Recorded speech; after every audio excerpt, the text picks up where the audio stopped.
In answer to the question of who's better than you, any person that has aspirations of being the best player in the world needs to be able to answer that in their heart of hearts. Nobody.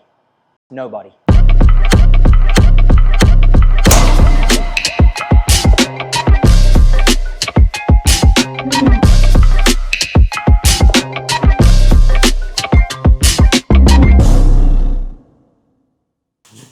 Give me an update from last time we were here. You had the Texas Cup the day after you were here. Yeah, so that wasn't my best tournament. Yeah. The first 2 days I struggled a little bit. Integrating the flex? Yeah. That was the main thing. Like Right. I was trying to get the flexion, and it started to make me actually miss left, and I thought I wouldn't miss left. So I had to stop doing it, and then the third day is where I started feeling good. I shot like 3 under, so I had a pretty solid round. But the first 2 were just struggling with the feel of everything. But yeah, what were the scores? I think the first day might have been, I can't quite remember it, but it was around 4 over, 3 over, and then the second was a little better, and then the last was 3 under. So it's like just downward progression. A progression? Good, yeah. An improved progression. Yes. Yeah, improved trend. Yep. And tell me about anything you've played in since then. So I played a high school event. The first day was not my best, but it was still pretty solid. And then the second day I came back with a good round. It was 2 under, but this course play is kind of long and difficult. It was a little windy. It was Lost Pines in Bastrop, Texas. Did you win that one? So our team, I didn't win it. I got, I was in the top 3, I think. But our team won, which was good. Nice. So very good. Now we'll move on to regionals. And what have you been monitoring in technique, and where do things stand in terms of ball control? Yeah, right now I'm not having big misses at all. Maybe just a little right miss or a little left miss, so it's not too bad with the misses. Contact's been pretty good. But yeah, I mean, I've been working on more knockdowns. I've noticed I've been hitting it too high, and then I've been getting I've been getting a lot of wind recently, and I've just hit some water balls into the wind, and then I just balloon it. So talk to me about the launch angle. You're working on knockdown. What are you observing? Yes. What defined high? Launch angles and apexes of what? I haven't focused on the numbers specifically, but definitely you can just see it. It just goes up. Right. Yeah, higher than I've ever hit it. Yeah. And where are we at from speed? Speed, I think I made a little improvement with it. Not exactly sure how much because I haven't checked it, but I've worked on that, so I would expect it might be a little bit increased. Got it. And physically, where are you at? Physically, really good. No pains or anything. Yeah. No back, no neck, no wrist. Nope. Good. Which is really good, and I'm happy about. Yeah. And then when do you compete again? So the next one is going to be high school regionals, and then it's going to be terracotta, and then it will be Mayakoba. Let's reevaluate where things are at. And did you tell them you were working on width in your swing? Yeah, I was going to get to that. I've actually worked on width, a little width in the downswing. In the delivery, yeah. Because I was going to say, if you're anything, you're over wide in the backswing and over narrow in the downswing. Yeah. Over wide from the standpoint of not getting out of. We started a dress in only deviation, right? Yes. And so then that would almost be able to define, it never does, 180-degree angle, meaning a straight line from shoulder to club head, but at a dress we're like 160, and you hold that for a long period of time, and then you create both bends here and here. And it's almost like I'm not trying to lose the width in my wrist angles. I want more almost hinge in the wrist while keeping more arm structure away. Yeah, got it. Just go ahead and stand on that force plate. It's going to weigh you. You're good.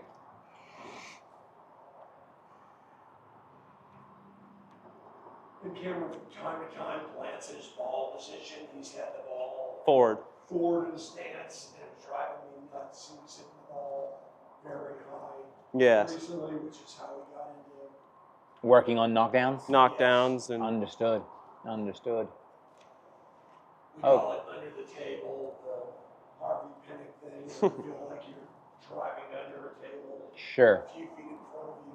Yeah, the greatest challenge in that is if the face is not already in a good functional face to path through enough lead wrist flexion, trail wrist extension out of transition, then all he's doing is he's carrying the potential for an open face to path further along the hand path arc, further along the club path arc, and while he might be producing the lead arm condition and also the body condition that might drop the dynamic loft, so the potential for low launch, because the face is still excessively open to where it needs to be, both the path and also the target, is it won't look like it's launching low, and it'll actually be further right. So you're introducing, if the face is not prepped in a good way, the chance that not only will it not be low, but it'll be further to the right.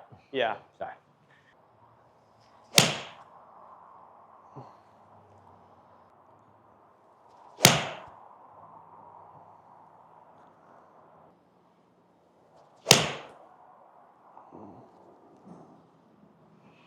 How much of that curve is you versus the wind?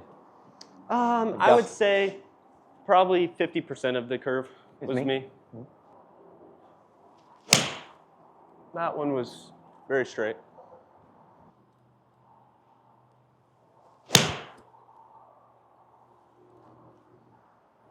Yeah, like that was pretty good. It moved a good bit with the wind for sure. These are apexing on average at 114 feet. They're launching on average at 17.6 degrees. Definitely too high, right? Well, I guess the question I have is this your version of a knockdown shot? Yeah, that's the thing. I wouldn't say this is quite my version of a knockdown. I think what I'm doing is I'm feeling like I'm trying to hit a knockdown, but that's not a knockdown. So let me show you like a, I guess I should have clarified more. I was trying to feel knockdown. Yeah. Because before I was probably 130 feet. 130. That's a lot. That's high for a 6-iron. I know, really high. So let me get a real one. That would definitely be my. That's a 16.2 launch. Is that pretty? That would be a pretty good knockdown. No? Not low enough? Not if we're talking knockdown. Oh. Apex of 95. What would be a good height for a knockdown? 12? 12 and a half? It can vary, right? 13? Very wide. Well, the heights. Of course. Yeah. Yeah. I mean, ultimately, if you have windows that you can launch the ball in, yes, then you have versatility given conditions, and those conditions could be wind, they could be green receptiveness, they could be windows, unfortunately sometimes, punching through trees. Yep. Yeah, absolutely. Yeah. But when you're talking about like true knockdown, even I see some standard launch angles with a 6-iron for players that swing at 90 to 94 miles an hour in the 14 to 13 range. I see. As swing speed goes up, those launch angles can come down. Really? Yeah. But does the ball rise a little more or no? Just apexes later because it's traveling further in the air. I see. Right? So it's apexing still at 90 to 100, 105 feet, but they're launching it at 11.5 or 12 degrees with a 6-iron, swinging at 95 to 97 miles an hour, achieving, because of the low dynamic loft, 139 to 141 miles an hour of ball speed. Yeah. And so hitting it harder, they're spinning it more. Hitting it harder, they're launching it lower. But because of that combination of the distance traveled at a certain launch angle and a spin rate that's sufficient to cause it to rise in the air or fly in the air, it's still apexing at appropriate height, therefore landing at an appropriate angle for them to optimize around a much lower launch angle than their standard being 17. I see. So if you remember back to March 10th, I said, you come back here and you've completed this step, then we're going to turn your 92 mile an hour club head speed, which is your peak with 6-iron, move ball speed from 130 to 135. 130 to what? 135. Yeah, your ball speed, given a 92 miles an hour swing speed, club head speed, was 130 miles an hour. Excuse me. I don't have the TrackMan data up from that. There's a good example from February 25th, just a week and a half prior. 92.5, 130, launched at 15. Well, if we drop the dynamic loft there to 17 degrees from 20, 3 degrees, we drop the launch almost on a 1-to-1 ratio down to 12.5 to 13. Yeah. and you would immediately ramp the ball speed up. So already in my mind was, there's a future state for you from February to now, or March to now, that meant you need to become a player that can deliver a lower dynamic loft to launch it lower as your standard, which means that you also build in the ability to launch your punch shot or your knockdown shot even lower than your stock trajectory. I see. Right? So that was already on my mind. So it's interesting that you come here already recognizing, yeah, I'm probably hitting it a little high. You're hitting it higher now than you did a month and a bit ago, 5-6 weeks ago, where your standard launch was 15 degrees. Well, now your standard's closer to 17 and a half. Yeah. Right?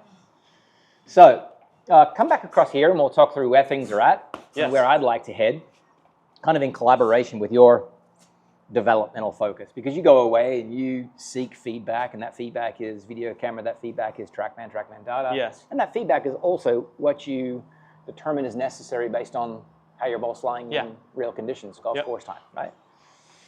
So where are we? Here we go. In fact, I'll use February 25th since I have that TrackMan data in here, and that TrackMan data shows a 15.1 launch angle. I'm going to toss this 15.3 out that is your knockdown shot, okay? So we're still working on the premise that my standard, the sample size of 7 shots, my standard launch angle is 17.6. What do you immediately notice is different here? What stands out if you just look from the ground up? Maybe a little more hip bump, right? Forward. Go even lower. Go even more primary from the ground up. Ooh. Ball position, right? Ball position? Maybe a little more forward, right? As a function of? Ball position as a function of? Stance, well. Stance what? Well, stance position. Let me make it easier for you. Watch this. Watch the overlay contrast. Boom, boom, boom, boom. Oh, a little wider, yes. Look at your feet. Yes, exactly. I just recently skinnied them. Narrowed I think because narrowed them. I noticed that literally just yesterday. So that's probably pretty recent. And it's mainly because I think I was just trying to shift this right foot in to make myself more, like less forward. I think before I had that right foot back and it was making me forward when I really should have not narrowed it. I should have moved everything over. So the narrower you make your stance, the less able you are to create a movement of pressure and mass along what's called the frontal plane. I see. Right? So the side-to-side movement in the golf swing. That side-to-side movement is critical for swing speed. Yep. Right? And so then you show up today with slightly slower swing speed. I see. Somewhat as a function of the stance that we're identifying. Yeah. Right? I think I noticed like when I hit golf balls with the TrackMan, as soon as I widen it, it's right away faster speed. And that difference, or that delta, is how many inches there? It's 4 inches. So it's a substantial amount. Yeah. Which is essentially 4 boxes on my well putt mat right there. Yeah. So we need to be proportionately 4 inches wider in total. So 2 on each side, maybe? No, that's where I'm getting at. So 3 on the left? I think so, because we need to bring the ball back as well. Because the further forward that ball gets, the later in the arc you're hitting it. Yeah. And when we're talking about dynamic loft, the further forward, the more the dynamic loft's going to go up, right? Definitely. So we want lower dynamic loft conditions. We're going to achieve that as a function of stance width and relative ball position to that stance width. Yes. Cool? All right. So that's step 1 in terms of like getting things back on track. Yes. Now watch this. Again, we're playing the same game. I want you to be just as vigilant trying to spot the differences as I would be, such that you become your own best coach. Yes. Take a look. A lot earlier, wrist hinge faster, right? No, I don't see any difference there. You know what happened? I think, I don't know if, were they the exact same speed? Because I got to this position way quicker, I don't know. It doesn't matter whether they're the same speed. Okay. Yeah. Let's not talk about the timing. Yeah, but those are pretty matched up. Maybe a little less hinge there, but. Okay, now watch. But now I need to watch the body part. Okay, so I'll go back to the body part for you. Because that's the first thing I'm always on. Okay. What you can do with your arms and wrists falls as secondary, almost like it's subservient to what you're doing with your body. Okay. So if we dial the clock back, back to January, back to, even last April, what have we been endeavoring to do, making sure that we're doing through your midsection here? Well, having proper movements, so let's see. Evaluate them. Okay. Evaluate those proper movements. That right hip went back faster on the one on the right. Which is last time, that's February 25th. Yes. Yeah. And so from down target line, we're likely to see a little more. Yeah. Yes. Knee gap, right? Yep. We see a little bit more knee gap because of the depth of hip turn. So Yep. that goes back to a turn that's felt through. Yeah. We call it GT, right? Yes. Greater trochanter, where that bone GT back of your femur goes into your pelvis. So we need to get back on track with a bit more hip rotation. But yes. I guess then the question follows, and again, I'm trying to educate you to be your own best coach. Is any part of that happening because I'm not balanced, or have I not positioned my pelvis with enough? Maybe slightly, but high? not too much. Exactly. Yeah. But it's certainly a place that we look, right? Yes. So we must look at this pelvis alignment. Very similar, but just a little more on the one. Just on the a little right. bit more. Yeah. So we need a little bit more bump. We need a little bit more Yep. width. We need to adjust the relative ball position as it relates Definitely, to. yeah. And then we need to kick the hip in. Yeah. Can we do those things just in Yes. terms of like theming or putting this under the heading of getting things back on track to our Yes. template before Yep. we do any other element? Oh yeah. Sweet. And what I know about you is your responsiveness, your adaptability is immediate, so it shouldn't take you. My best estimate is any more than 3 swings. What did we say the stance width was? It was a total of 20 inches, so 20 boxes. So Yeah. real So quickly, 3 on the left. you should have a relative visual That for... should be it right there. What's that? Is that it? Is that 20 inches? Is that a total Oh. of 20 boxes between midfoot to midfoot? Right? So 2, Ooh. 4, 6, 8, 10. Ooh, wait. 2, 4, 6, 8, 9. There you go. There we go. Oh Nice wow. job. that- Okay, kick the hip to the left. So a little lead hip bump. yeah. Got it? Okay, GT. Definitely a little more thin. Can we take a look at it? Yes. Come on over. Low to none is the correlation between the adjustments we just made and the thin contact you just experienced. I see. So when you say a little thin, Was that just? I arm? leave that on the cutting room floor and be like, doesn't matter. Okay. Yeah. Yeah. I mean, it's a false negative. Yeah. The adjustments we made shouldn't produce any increase in thin contact, so don't worry about Okay. it. All right, let's check this out. Oh yeah. Yep. There's the width. Yes. There's the hip bump Yep. encompassed in that. Let's go face on. How many inches is 2 boxes on each? Each of those boxes is 1 inch. Okay. It's a 1 inch box. Okay, so 4 inch. Yeah, he said that. Oh wow. Oh, that automatically puts me in the perfect spot. Doesn't it? Yep. Yeah, so that cleans things up. Now what we're going to do real quick here is just go back and see. Yeah, 17 became 18.9, right? So 9/10. So you added Yeah. 2.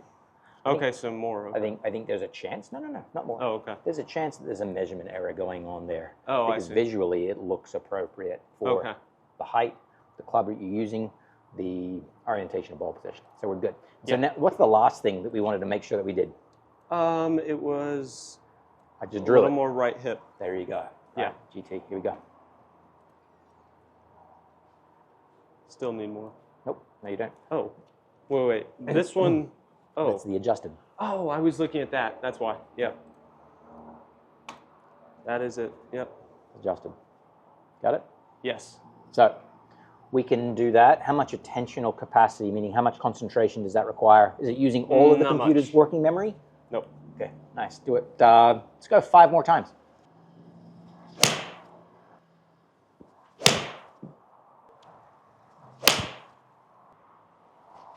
Nice. Okay, so this next piece of what we're about to do is responding to the need for the ball to be launched lower traveling further. Yes. Right. So the critical facets, like the core concept of how to launch it lower is same centerness of contact with a lower what? Dynamic loft. Yes. Right. So what are the elements of dynamic loft? Yes. Best guess. I like to think of hands Beautiful. lead. Handle lead. You just Yeah. demonstrated dynamic loft. Mm-hmm. What are the components of body movement that add to the ability to do that? So definitely flexion can add a little bit. Again, Um, arriving to impact with more flexion adds a bit. more wrist, like having this angle hold longer, if that's. So those, I consider Word. those the same element. A Oh, okay. behavior through the wrist joint that then provides an ability to use dynamic loft, a lower dynamic loft, longer. I see. Yeah. So there's a wrist behavior. What else is there?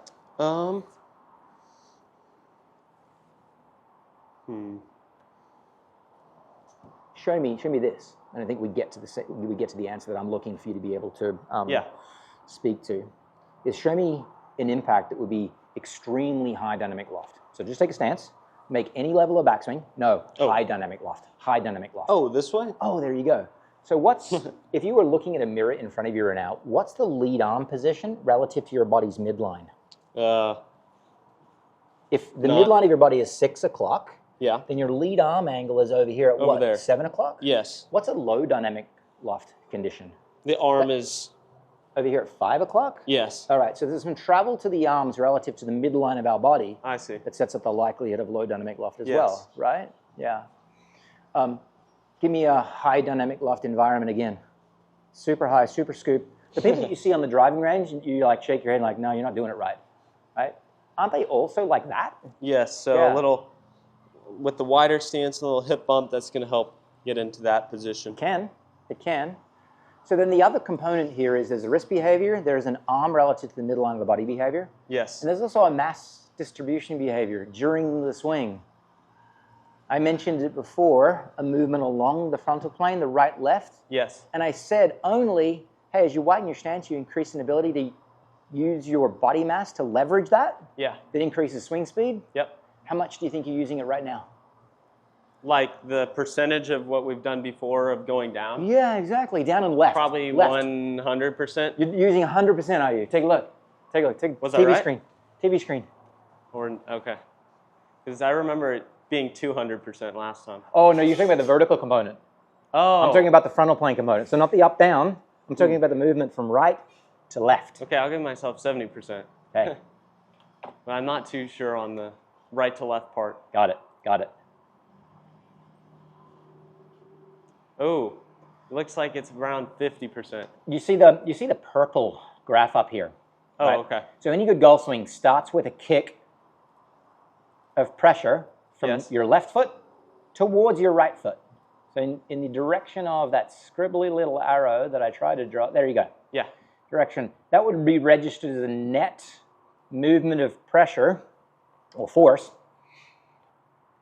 From left to right is negative. So right now you're -5 up here, -4. That's good.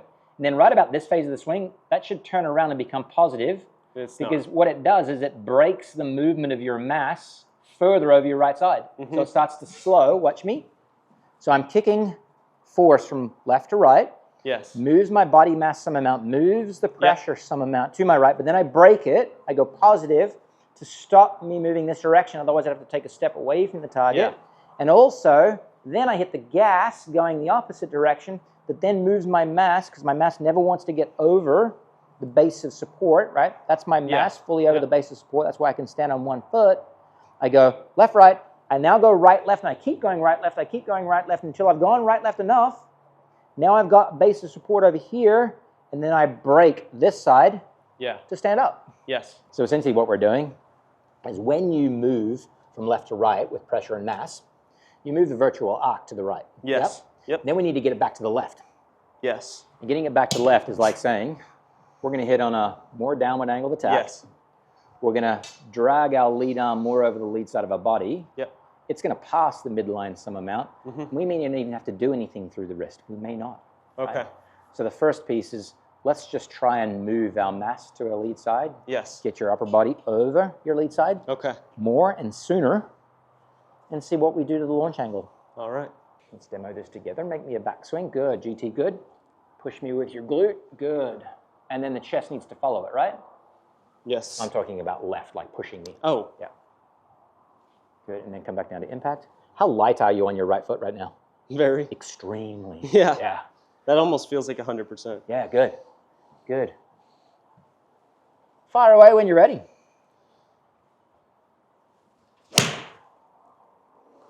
Lowered the launch. 16. Let's try it again. Yes. Somewhat of that launch was on a swing direction that was 5 degrees to the right, though. Yeah. Yeah. Yep.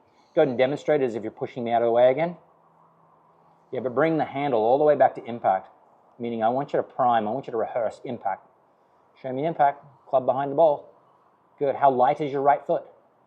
Not as light as what we were doing. So. Lift your heel off the ground then. Prime impact. Show me, show me, show me. Beautiful. Okay. There we go. Good, do that.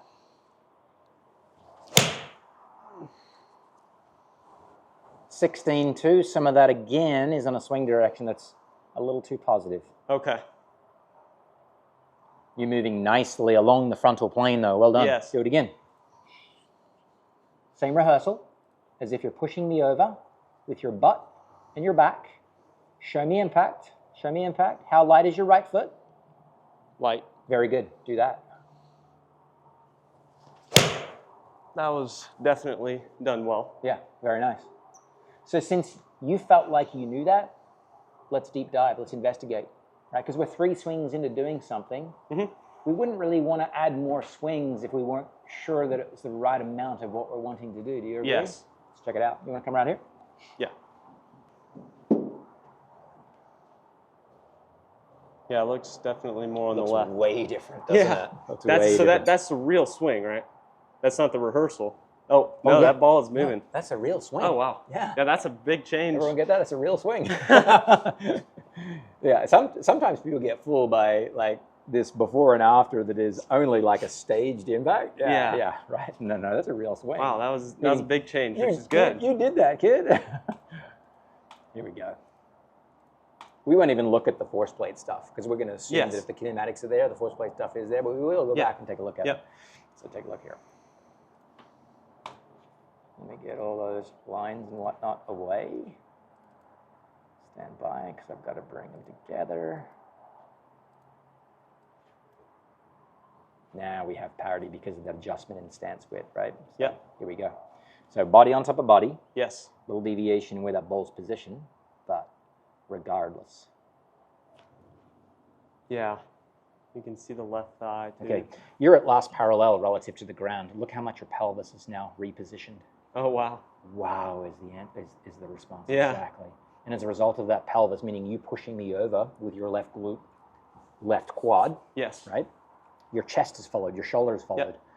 So proportionately, your shoulders are in a dramatically different place because of that. And now if we bring them to impact. Boom. Boom. Yep. Yeah, nice. Oh, yeah.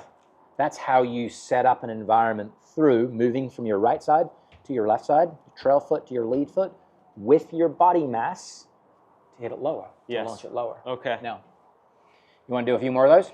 Yes, definitely. Beautiful. Go for it.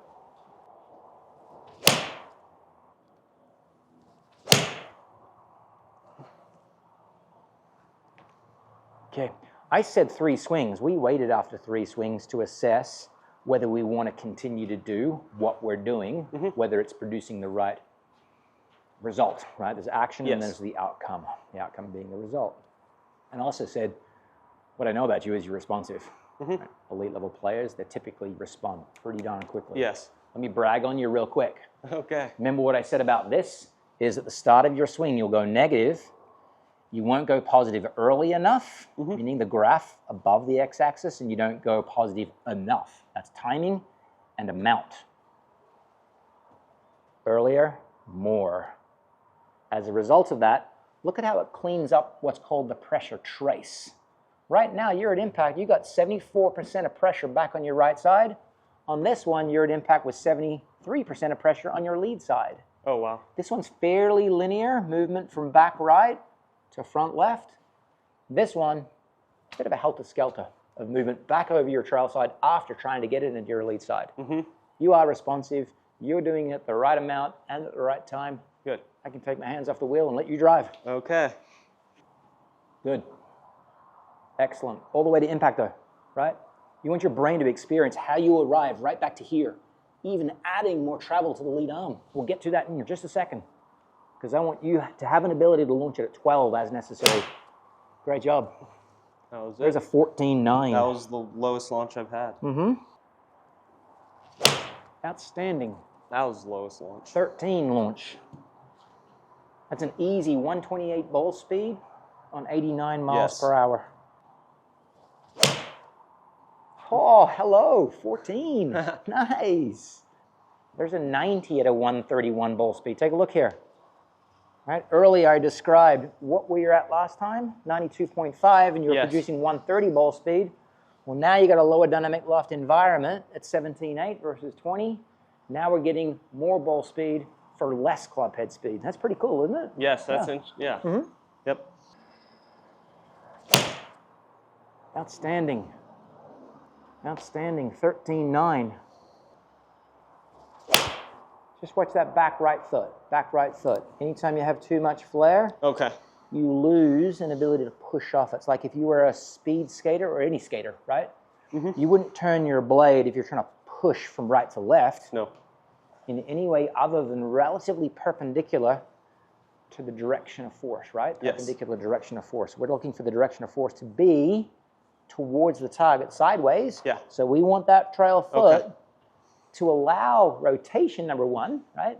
But also to not prevent the push off that we need. Exactly. Yeah. One more. Doing great. Doing great. Excellent. Okay, the next part of this, rather than explaining the what, which is the movement piece, we're going to see if it just emerges. It emerges based on a different type of cue. Okay. So if we think of the club head, the club face, as the head of a hammer, right? So that's step one. Okay. And if we think of this T as a nail. So there's the head of the nail. Can you bring the club head in, put it in? And now I want you to try and get the face perpendicular to the head of the nail. Beautiful. That's the driving effect that I want you to visualize that you're about to have. Okay. As awkward as it may feel, yes, you might rehearse 100% of it. We want about 5% of that effect inside of the action you're giving it. Yes. So we're going to drive the nail down into the ground. So I'm going to leave the T there. The T will rock it out of the way as part of like the contact with the club post-impact. Can I borrow the club? Sweet. You can stand right there. Beautiful. As a progressive step towards being able to do this in full swing, we're going to have a little cutoff. We'll call it a Fleetwood, right? We're going to cut off our follow through. Okay. So we're going to do the same thing. All right, we got width and stance. We got bump. I'm turning my right hip, shifting along the frontal plane, and I'm driving the nail. I'm just going to stop right here. Yes. I'm going to stop where the club head feels like it's well underneath my lead arm. So it's going to look like this. Big chunk toe, but I launched it at 13 doing that, right? Yep. Go ahead and rehearse it. Shift frontal. There you go. Hold the follow through. Yeah, that was lower. 12 degrees of launch. Lowest launch. Beautiful. Now hit me a 120-yard carry shot. Okay. Low dynamic loft as you can, as much drive of the nail as you can.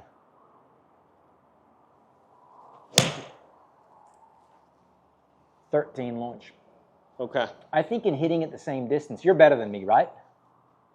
Yeah, you better nod when I say you're better than me, right? Yes. Yeah.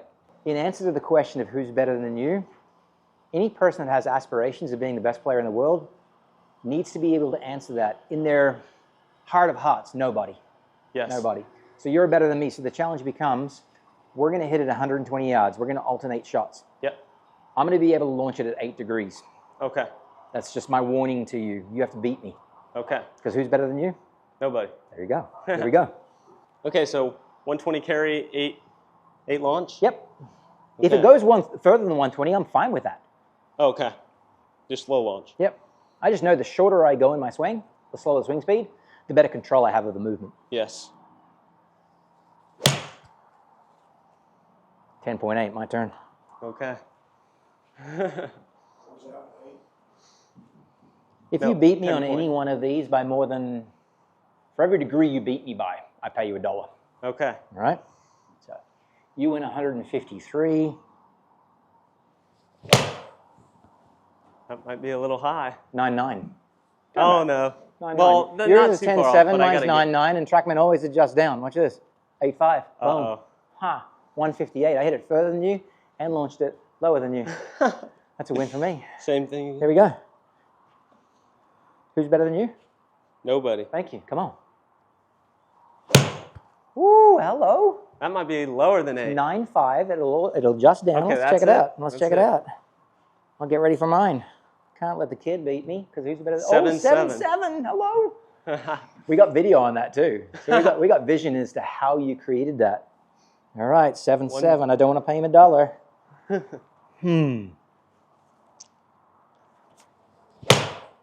Oh, lovely. 6.9. It's going to adjust down. Hello. Wait, but isn't our target 8 though? Our target's as low as you can go, because what we're exploring is here are the extreme edges of what? Punch shots. The extreme edges of the elements that produce low dynamic loft, low launch angles. Yep. Right? Okay. Oh, it adjusted up to 7-1. I still beat you, though. Thank goodness. Oh. Thank goodness. Here we go. Here we go.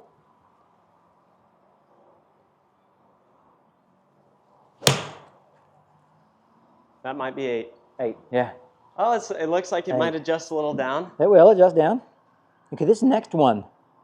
7-3. Since we got your 8, and we got your 7-7, the prior one as well, but we haven't got one of mine yet. Okay. So now what we're going to do is we're going to catch a video of mine, because mine's going to be really good, because who's better than me? Nobody. And then we'll compare contrast in terms of how we're accomplishing this. Yes. Well, please do it. Nope. Bounced into it. Oh, you dollar. Hey, come here. Come here. Oh. Yeah, now we're going to investigate. Don't you want a good one? No, but I had the elements there, and that's the thing. I recognized immediately that even though I was moving in such a way as to be able to produce 7, because I hit it fat, the club deflects off the ground into the bowl and launches it higher. Yep, just like so the movement will agree with low dynamic loft, but unfortunately the poor contact that I made didn't produce the outcome I'm looking for. Here you go. 7-7, here we go. Here's your 7-7, and here's my 9-7 that would have produced something around a 7-1. Yes. So we got a reference for how much to the lead side I move. I'm going wider. I'm making actually more difficult on myself here. Yeah. Because I'm going wider with the relative ball position. I think I set up that way on purpose. And that's fine. I was noticing that and letting that happen. Okay, you ready? How much into the lead side? How much into the lead side? So you're using more movement along the frontal plane. I am, right? Yeah. Yep, I mean, it's fine, right? We're just talking about the elements that agree with low dynamic lofts and low launch angles. Handle shaft lead greater than mine. Greater? The difference being 7-7 versus what would have been around the same amount. Yep. Yes. So net, what we should be looking at here is something that's fairly similar. Yes. Right? And then going back to the concept of, is my lead arm down here on the lead side of my body? Yeah, absolutely, right? Yours is as well. It's on the lead side of your body. Yep. Right? Have you moved along the frontal plane? Fantastically. Yeah. Who's better than you? Nobody. Let's do it. Back to full swing. That's better. It rose a little bit, but. Yeah, 14-4. Punch fade? Yes, please.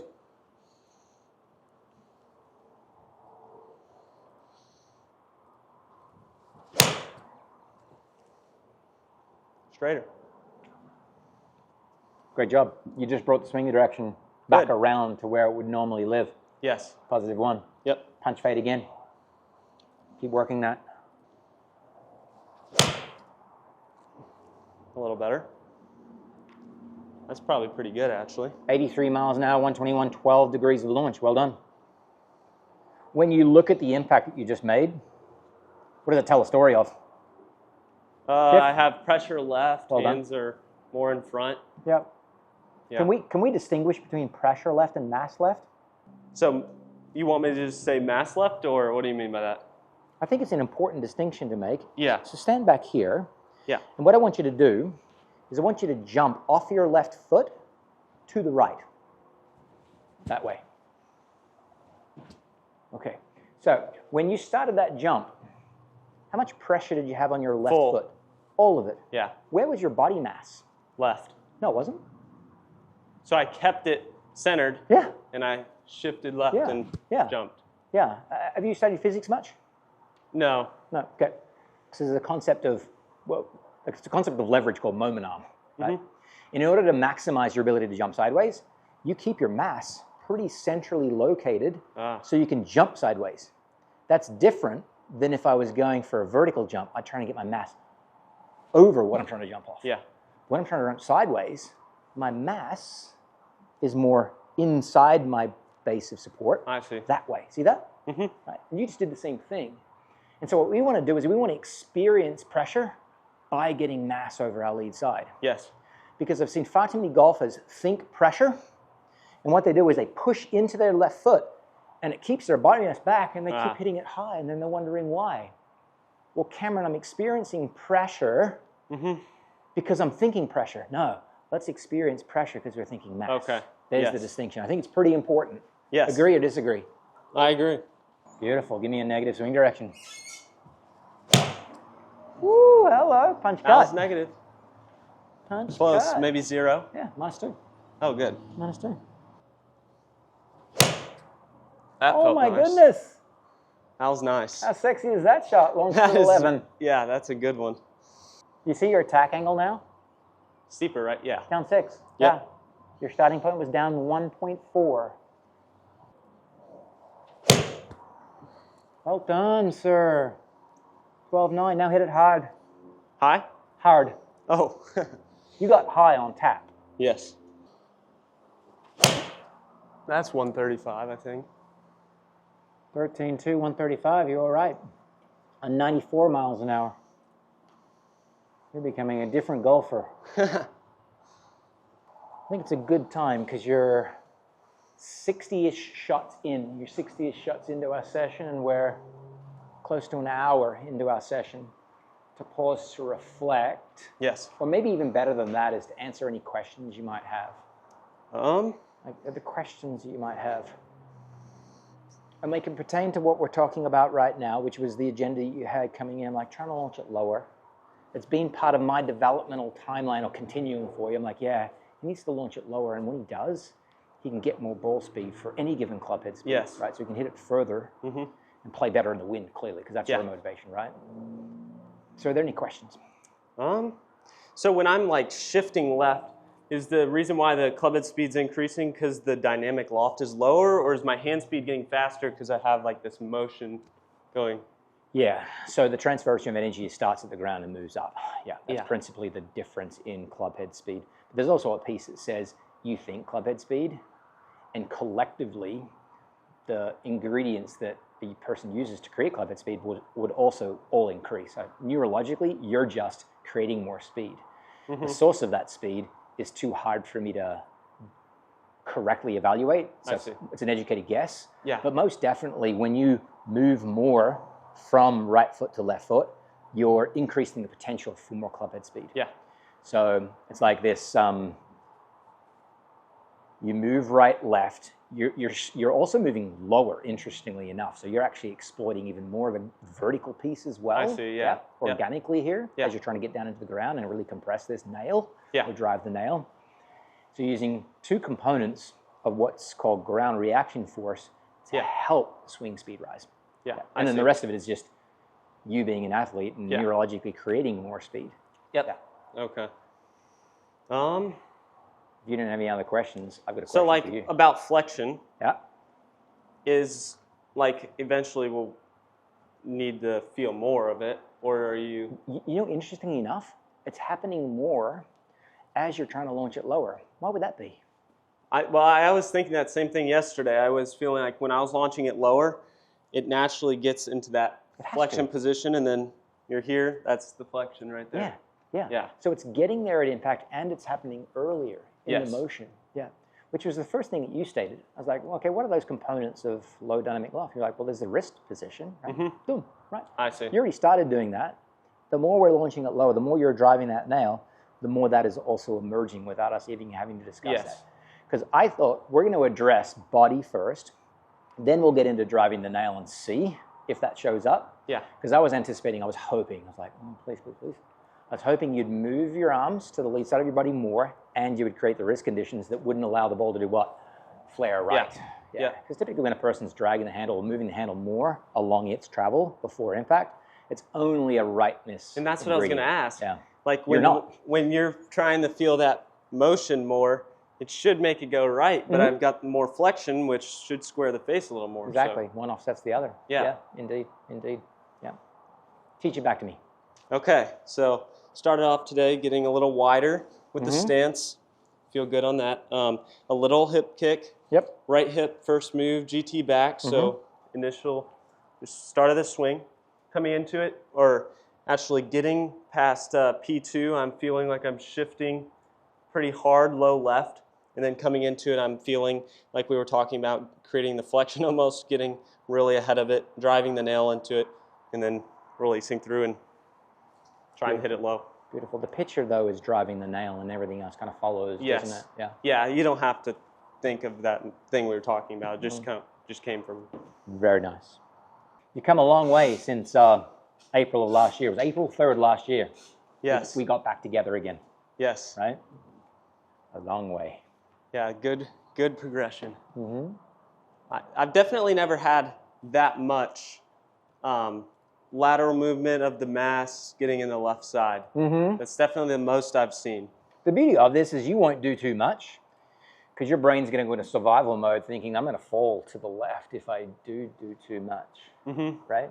So yep. You can keep the hammer down on the accelerator in that regard. Pressure traces, typically with irons, would be working linearly from right foot to left foot and never reverse course. Yes. With driver, it becomes a zigzag pattern where it goes late backswing, early transition, right to left, and then in order to go peak vertical, you start pushing from left to right at a greater magnitude. Yeah. So that's the vertical and also the reversal, the frontal, that causes the center of pressure to back towards the right. Why? We got angle of attack.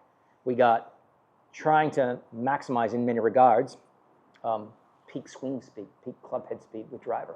So yes, the answer is no, but I think right now I'm okay him rehearsing it with the same like aggressive appearance. And we can always just tap the brakes by turning the engine off, meaning the engine that is the CPU that's working, right? Just take your mind off it with driver and you'll probably do enough. Yeah. That's exactly why I asked the question. Because of what he's rehearsing, exactly, yeah. And I saw him rehearse it. I was almost about to introduce, hey, let's tap the brakes. And I was like, no, let's see what happens. Because it never hurts to explore something for 3 to 10 swings. It's like swing feels and swing thoughts. They're like hats. Take that one off, put another one on, how do I look, right? Yeah. They're pretty easy to change in and out for a player of this caliber. But if you do it any more than, like if you do it for 3 or 4 weeks, they become like haircuts. Yes. Right? Oh gosh. It's going to take some time to grow out of that haircut, right? And if you do it for a year, then it's like a tattoo. It's part of you, right? So short term, we can experiment around. Medium term, we got to realize, okay, there's some consequences that we need to be monitoring. And then long term, we need to understand that we're going to own that. And so it needs to be the right thing. Is there a lot? Is the curve on that ball high, medium, or low? So a lot of curve, a little bit of curve, or medium amount of curve. But I think if I started it straight, it's 7 feet of curve. That's a low amount of curve. Yeah. That's as much curve as the distance between you and me. Wow. How do we make it land on target? Letting the club. How do we make it land on target? We launch it straighter. How do we launch it straighter? What creates curve? The difference between the path and face face has got to square up. No, it doesn't. It's already square. You've got 7 feet of curve. I see. So I need to change the swing direction. There we go. There we go. We've got to make sure that the path and the face are doing the exact same thing. We've just got to orient them. I never thought of that. Through the swing. Because if you say, I got to square it up more, then you're closing the face to path more. You're introducing a chance that it might curve more. Yeah. But it might curve a lot at that point. Yeah. Yeah. And that curve might bring it back to target, or it might curve it across target. Yeah. I'd much prefer if it was just, I'm going to launch a bit straighter because I'm going to move the swing direction from 10 to 5. Yes. Okay.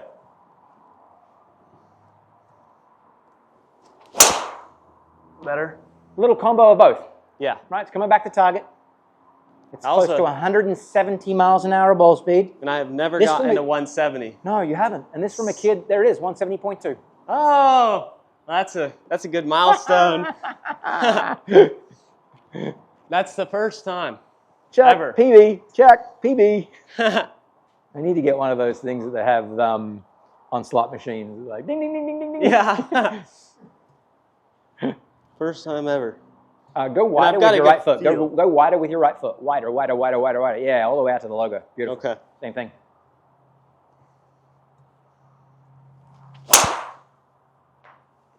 Nice drive. Yeah. Really nice drive. 113. A little toed, yeah? No, Yeah. bottom of face? It was not hit quite good, but honestly, I don't know exactly where that was hit Yeah. for some reason. It's gone 311. It had to be. Yeah, I think so. It wasn't. I don't think it was toe. No, it wasn't. Logo. Right foot logo. Right foot logo. There. There you go.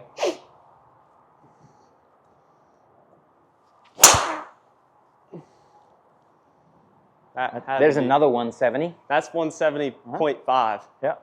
113.6. Let's see what that ball speed says. Ding ding. 170.3. Wow. 297. 315. 297 carry. Wow. I know. He always makes me happy. The least I can do is help him be happy. That's pretty good. Right? Let's go 5 more drives. Yes. Try and get to 115. Uh-huh. That's why I set you a limit. You got to do it before these next 5 drives end. Okay, that has to be it. That was whacked. 113. It wasn't it, but it's closer. It might go up a little Sometimes it adjusts up. 168, 293, 315. And it didn't it's adjust, but 50 feet of curve, 11 feet from center. okay. Good job. That made a different sound. Did, didn't it? Heel. Flooded speed though. Let's see. 113.5. 113.5. Little cut. Let's see what. Oh! 115.4. Hey! That's 298, 317. got a couple balls to get it to 160. You still have 3 balls remaining. Do you want to just not hit them? No, I want to hit them. Okay, love it. Cheater too, like I don't know what Like a driver fairway finder? Well, yes, with either heavy crosswinds 115.2. Oh my gosh. That was ripped. Oh, you did it on face to path though. You got the ball speed on face to path. I gotta the spin rate drops. I got to get the swing direction. Yeah. Because that other one was a 13. cut. That was a cut. That's a little better. Job. Nice job. Left curve on that ball. Okay, well in there. 115.5, 171. Maybe I'll get a little up boost or something. Great job.